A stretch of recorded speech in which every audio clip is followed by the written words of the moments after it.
carioca que nunca sonhou em morar na Urca.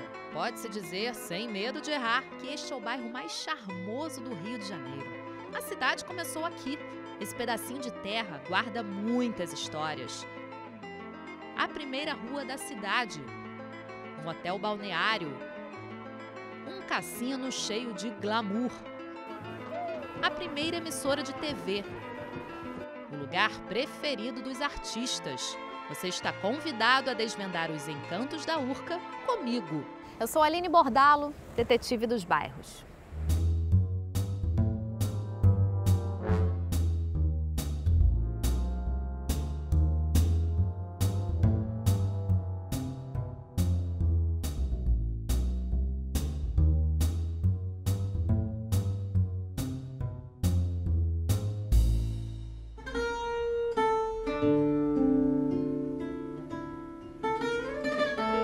Impossível descrever com palavras as belezas da Urca.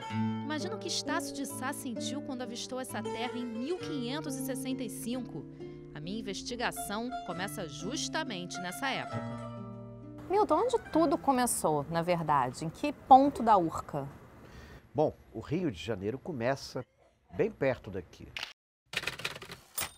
Na verdade, foi numa terça-feira chuvosa, dia 1º de março de 1565, que 9 barcos a remos, conduzidos por portugueses, sob a chefia de Estácio de Sá, adentraram a Baía da Guanabara, aí pelas 6 horas da manhã, e desembarcaram entre o Morro Caradicão, que é onde hoje está a Fortaleza de São João, e o Pão de Açúcar. O Estácio salta entre o Morro Caradicão e o Pão de Açúcar, manda fazer uma muralha de madeira e areia, trazem uma porta de um dos navios, e o Estácio nomeia o primeiro funcionário público da futura cidade. Já tinha funcionário público antes da cidade existir, olha só. Pensa que hoje tem farra? Imagina naquela época. O Francisco Dias Pinto, ele recebeu a chave da cidade, todo mundo saiu para fora da muralha, só o Francisco Dias Pinto ficou do lado de dentro, a porta foi trancada por dentro, aí o Estácio bateu na porta 3 vezes. Lá dentro perguntaram, quem vem lá? E ele responde, é Estácio de Sá, governador do Rio de Janeiro, que pede para entrar. A porta foi aberta e essa foi a cerimônia bem singela de fundação do Rio de Janeiro.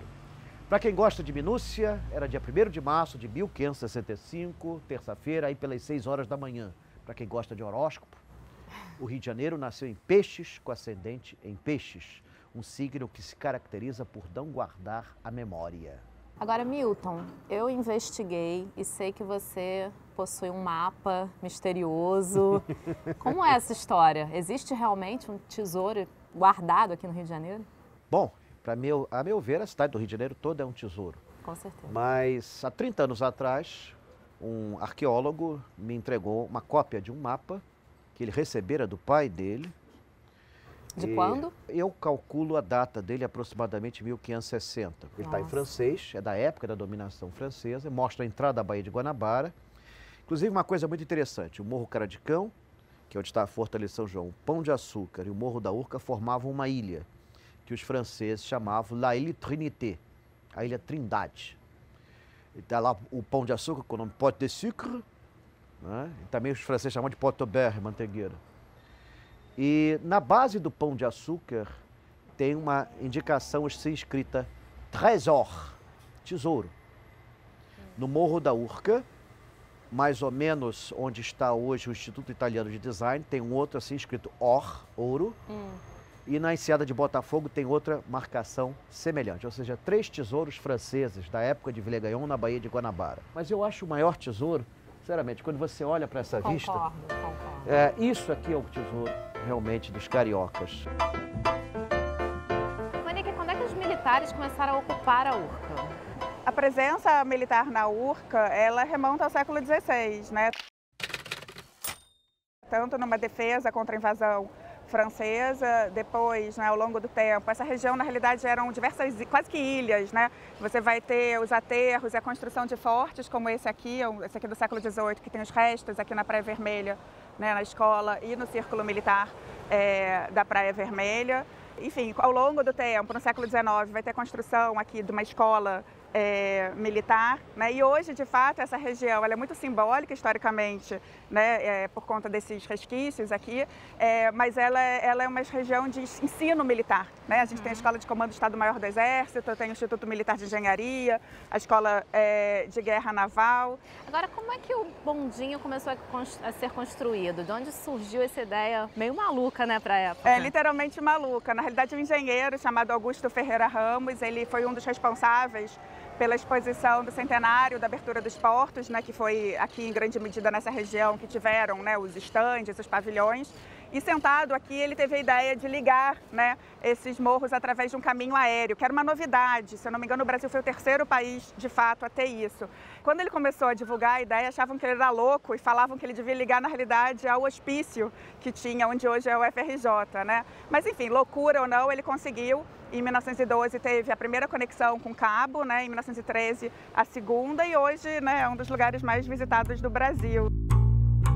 Que homem corajoso e visionário, Augusto Ramos, ficou imortalizado na porta de entrada do Morro da Urca, apresentando o primeiro bondinho. Agora, você falou dessa exposição de 1908. O que foi essa exposição? Qual foi a importância dela?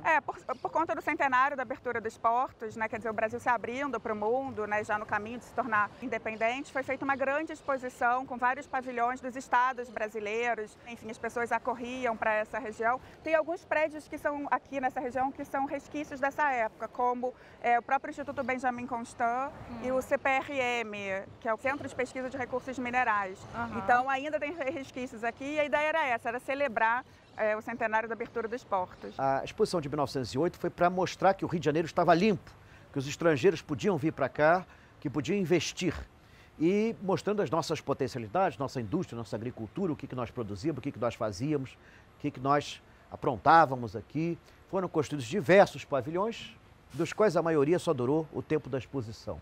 E a primeira rua da cidade também saiu daqui da Urca? É difícil dizer qual foi a primeira rua da cidade, porque já haviam trilhas indígenas antes do Rio de Janeiro oficialmente existir, e essas trilhas depois virariam ruas, como é o caso da Rua do Catete. A Rua do Catete já era uma trilha indígena. A primeira rua oficial, segundo historiadores, que é a Avenida São Sebastião aqui, né?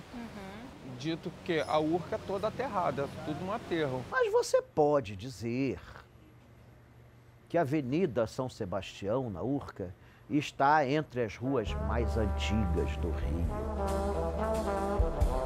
Na década de 20 começou o processo de urbanização da Urca. Foi então que os cariocas descobriram que este era um lugar perfeito para se morar. Agora pegaram material desse Morro do Castelo para aterrar aqui. Isso é muito interessante, essa sua colocação. Pegaram os dois berços do Rio de Janeiro, foram unidos de uma certa forma. Eu acho isso muito simbólico, porque o Rio de Janeiro é a única capital no mundo que destruiu o próprio berço, que era o Morro do Castelo. E esqueceu o primeiro, né? Bem pisciano. Então eles juntaram os dois de uma certa forma, portanto nós estamos aqui sob um substrato histórico de 451 anos. Mas então tudo isso aqui foi aterrado, né? Senão não existiria esse bairro da Urca. Olha, sim, a Urca é um grande aterro. Só que o único lugar onde não foi aterrado é exatamente onde nós estamos aqui. É o único lugar, parte, verdade da Urca de sempre. Da Urca antes do aterro. É o aterro todo aqui, é o aterro todo para cá. Onde nós estamos é o único ponto que veio desde sempre, há milhares de anos. Ou seja, em frente à prainha da Urca. E a gente ainda tem aquela sensação de sair à rua, conhecer o vizinho, cumprimentar. Meu marido diz, por exemplo, que eu vou ao banco e não volto, porque eu levo 2 horas para fazer uma... Olha aí, Mariana, quanto tempo, Mariana, quanto tempo, que saudade. Tudo e aí, bem, tranquila, tudo bom? Então a Urca é assim, né? Uma cidadezinha, pacata, que todo mundo se conhece. Aquela história toda. E... Eu tô vendo aqui que a Ponte Rio-Niterói tá bem aqui na frente, né? A Tá senhora bem falou exato. que o seu pai já Ponte- morava aqui. A senhora chegou a acompanhar eu alguma cresci, coisa? eu era criança, quando estava construindo e tudo, a gente lembra, quer dizer, eu não lembro muito, mas, quer dizer, a gente acompanhava. É muito legal, por exemplo, Santos Dumont. está aqui na linha reta. São apenas 6 quilômetros de mar. Nossa. Se eu apagar as luzes da minha sala de jantar, o que acontece é que de noite os faróis do avião entram, chegam a iluminar a sala por dentro. Nossa, que coisa.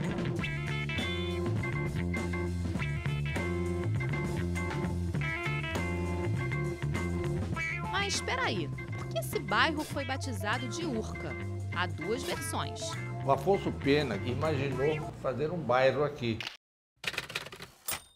Então, isso evoluiu e foi feito pela urbanizadora carioca. Então, Urca vem do nome urbanizadora carioca, Urca. Era o barco holandês que levava o açúcar do Brasil para a Europa, para ele ser clarificado. Nós só produzimos aqui o açúcar mascavo, nós não tínhamos aqui usinas nem nada. E era um acordo feito com a Holanda. A Holanda levava o nosso açúcar para ser clarificado lá. E o barco chamava-se Urca. E os engenhos de cana, quando terminavam de produzir o açúcar, ele ficava num montinho que era chamado Pão de Açúcar. Nada como ter uma gigantesca Urca ao lado de um enorme Pão de Açúcar. Então, esse nome vem, portanto, do século XVII. Tem uma outra história, né? Que contam. Ah, sim. Bom, aí tem gente que inventa história, dizem que Urca é a urbanização carioca, nome que nunca existiu, de uma empresa que jamais foi fundada e nada tem a ver. Na verdade, a empresa que construiu a Urca não tinha esse nome, Urca. Aliás, nem esse nome foi proposto inicialmente ao bairro. A empresa, que pertenceu a um português, Oscar de Almeida Gama, ele fabricava também um shampoo chamado Lavolina. Ele botou um outdoor no Morro da Urca chamado Lavolina. Use Lavolina. E durante algum tempo, e até em livros, esse bairro, assim, nos seus primórdios, chegou a ser chamado de Lavolina. Ainda bem que não pegou.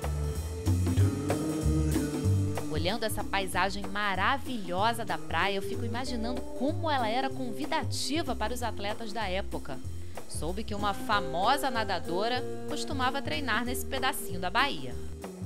Ah, e aquele quadrado foi uma piscina de natação para exibições. O fundo é todo azulejado. Dizem que a Maria Lenk usou muito aquilo ali. Mas hoje em dia só tem barco lá ancorado e ninguém mais vê o fundo.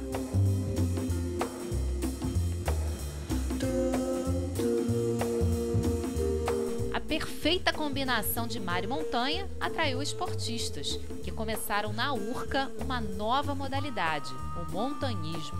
Agora, essa parte aqui, né? Tem muita montanha. Sim. Isso despertou a curiosidade, assim, de quem gosta de escalar? Foi aqui que começou isso aqui no Rio de Janeiro? É interessante, porque quando a gente pega os relatos dos viajantes, sempre falavam dessas montanhas, né, que são montanhas símbolos da cidade, né, e tudo mais. Mas, na verdade, no século XIX, o excursionismo já era muito popular na Inglaterra. E vai ser uma mulher inglesa, Henrietta Carstairs, em 1817, que vai ser a primeira a atingir o cume ali do Pão de Açúcar. Corajosa, hein? Tinha exibição de avião aqui também? Então, tinha, justamente na inauguração do bondinho, né, do Pão de Açúcar, a aviação naquela época era uma novidade, né, era uma inovação tecnológica. Não é como hoje a gente vê o Santos Dumont, os voos o tempo todo, ninguém se mobiliza porque é uma coisa corriqueira. Na época era uma inovação e tinham aviões que vinham, passavam por cima, por baixo dos cabos. A população vinha para cá assistir porque era uma grande novidade, né, era um acontecimento. Depois de tantas informações, vou dar uma pausa nas minhas investigações. Enquanto isso, continuarei apreciando a arquitetura da Urca. Olhando para esse prédio, já até sei que pista vou seguir agora.